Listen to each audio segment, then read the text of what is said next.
It balances out. All right.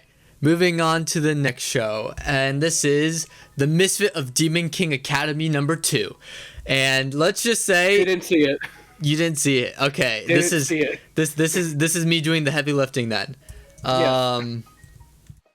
So this show is probably one of my favorites, just because of how insane how insane the first season was. Because one, I'm an isekai junkie, and this isn't an isekai, it's a full-on fantasy story, which I also fall into that category where I'm like, power scaling fantasies, yes, you know. Yes. But I just love the fact that Anos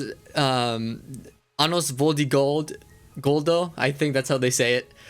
He's just a badass. He's like comes in and he's like, I was the Demon King. I own all of you. You guys are playing like 2D chess while I'm playing 5D chess. It's like insane, like big brain moves from him, and he beats villains constantly just by outsmarting them because he's that guy.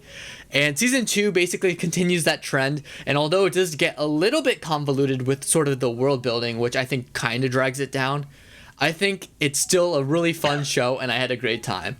Now, the only problem I have with this season, and I had the same problem with Uncle from Another World, it got delayed! Why? Why did you get delayed?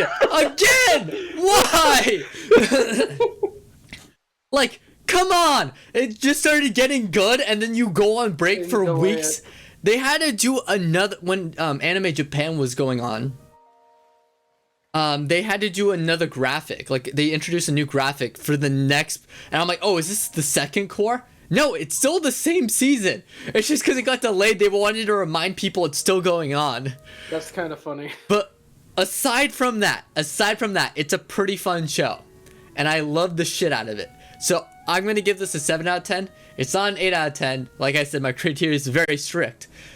But I still enjoyed it. It was still a good show. And according to a lot of people, they did too. So